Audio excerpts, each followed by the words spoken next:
second.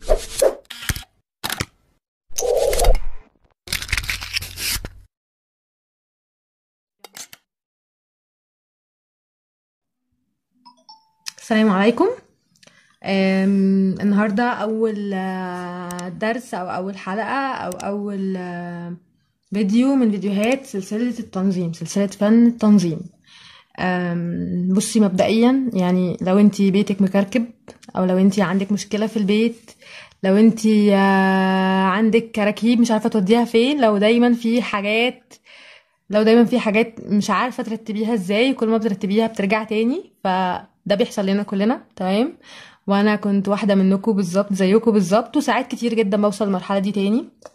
ف انتي جيتي المكان الصح. ان شاء الله ان شاء الله ان شاء الله هنقدم سلسلة بتخص تنظيم كل حاجة في البيت. تمام، كل الفئات، يعني الهدوم والمطبخ كل حاجة، كل ما تتخيلي ان شاء الله هنقدمه.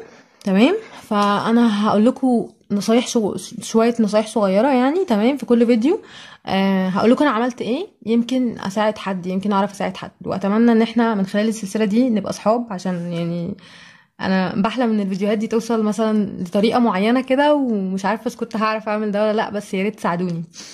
فانا هقول لكم دلوقتي يعني حاجات بسيطة قوي امشي عليها، وان شاء الله هتستفيدي كتير جدا جدا جدا. مبدئيا اول حاجة، ما تستهونيش ابدا ابدا ابدا ابدا بالقلم والورقة. الورقة والقلم بجد سحر في ان انتي تعرفي تنظمي افكارك وتنظمي حياتك عموما. انا كنت في الاول بستغلس الموضوع جدا، وبحس ان انا مش فاضيه. انا مدرسه اصلا، بشتغل مدرسه موسيقى وفي شغل تاني هاند ميد وكده، وعندي اطفال طبعا، وعندي بيتي، فطبعا موضوع ان انا انظم في الورقه ده بالنسبه لي كان حاجه شبه مستحيله. ف بعد ما جربت مرة لقيت الموضوع فعلا مجدي جدا جدا جدا. حببت الموضوع يعني لنفسي، ان انا جبت حاجات شكلها لطيف شوية، هي مش غالية يعني، في حاجات غالية جدا ما تعمليهاش، ما تجيبيهاش. شوفي اللي عندك موجود في البيت. انا اللي جبته بالظبط هي دي، ودي ساعدتني جدا جدا. دي زي ويكلي بلانر يعني، حاجة بتنظم لك الاسبوع، بيبقى فيها مكتوب الاسبوع كده، ايام الاسبوع. تمام، بالطريقة دي، وبتنظم لك الدنيا ايه بقى، ان كل يوم انت هتعملي ايه. تمام، وفي الناحيه التانية في حاجه زي تو دو ليست كده، انت ايه المفروض تعمليه، وتعلمي كده تشيك كده صح كده على كل حاجه انت عملتيها. القاعده الاولى في الموضوع انك ما تعديش اي يوم من غير انجاز. اي انجاز حتى لو صغير لازم تعملي اي انجاز. اي انجاز في حياتك، حتى لو روقتي ضرفه، حتى لو غسلتي حاجه كنت راكناها بقالك فتره، حتى لو حاجه كانت مضايقاكي ومكركبه ومش عارفه تعملي فيها ايه وملمتيها، حاجه شكلها كان عامل لك مشكله وعرفتي اخيرا وصلتي لطريقه تنظميها بيها يعني. احنا هنحاول ان احنا نساعد بعض في الموضوع ده. فدلوقتي انا اللي عملته كالاتي: انا جبت الحاجات دي، جبت ورقه وقلم، وقعدت كتبت على مدار اسبوع انا المفروض مثلا انضف المكان الفلاني او اروق المكان الفلاني.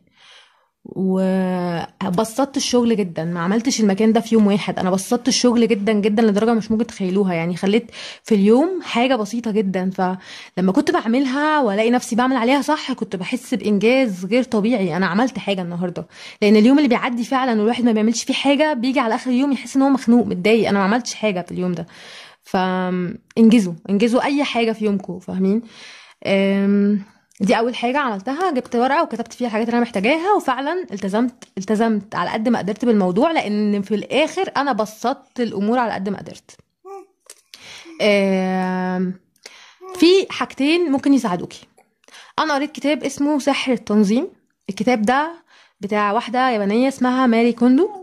هي بتحكي قصتها ان هي كانت شغوفه جدا بالتنظيم ده، هتوصل ل لطريقه تخليها الحاجه دي على طول على طول على طول مترتبه.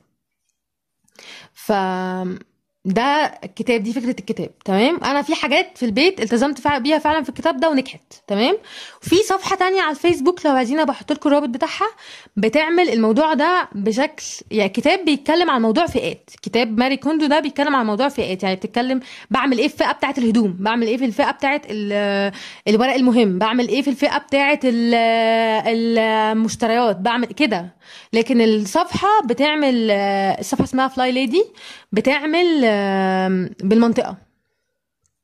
يعني النهارده مثلا في الاسبوع ده هننظم الليفينج روم مثلا، فدلوقتي بناخد الليفينج روم ده على اسبوع. في ناس كتير قوي بتحب الاسلوب ده يعني، فانا ساعات بعمل كده برضو. فاحنا اللي هنعمله بقى مع بعض ان احنا هنعمل ميكس بالاتنين، يعني هنعمل طريقة كده بالاتنين، في حاجات هينفع معاها الطريقة دي وفي حاجات هينفع معاها الطريقة دي. فانتوا تابعوني وان شاء الله يعني في حاجات كتيرة جدا هنستفادها مع بعض. تمام. هنعمل شوية فيديوهات للمطبخ، كل حاجة في المطبخ فيه حاجات كتيرة جدا طبعا. فهنعمل في ازاي بنرتب التوابل، ازاي ايه الطريقة الكويسة، مثلا التوابل، ضرفة الخزين، الحاجات اللي هي دايما بتتكركب. تمام. هنوصل بيها ان شاء الله للمرحلة ان احنا نخليها على طول مترتبة. ايه الطريقة اللي احنا نخلينا نشتغل في المطبخ اسهل والحاجة تبقى مترتبة في نفس الوقت. هنعمل تطبيقات جديدة للهدوم تخليكي برضو ما تروقيش الدولاب كل شوية، وتخليه حتى لو الأطفال خدوا هدوم من الدولاب ما يكركبوهوش، يفضل مترتب. هقولك على طريقة تخليكي دايما البيت ما يتكركبش، علشان يبقى لكل حاجة مكانها. فانتي مش محتاجة ان انتي تروقي كل شوية، او هتروقي طبعا، خلينا يعني صادقين مع نفسنا، هتروقي بس مش الترويق بقى، مش هتلاقي الدنيا كركبة فظيعة زي العادي، هتلاقي الموضوع اهدى كتير يعني.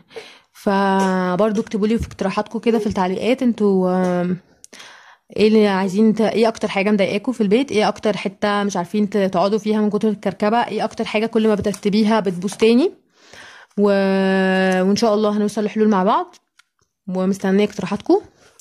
و يا ريت نعمل شير وسبسكرايب لايك للفيديو، وفعلي الجرس عشان يوصلك الفيديوهات الجديده، هتستفادوا كتير جدا جدا جدا جدا. وميرسي ان انتوا وصلتوا لحد اخر الفيديو. يلا باي.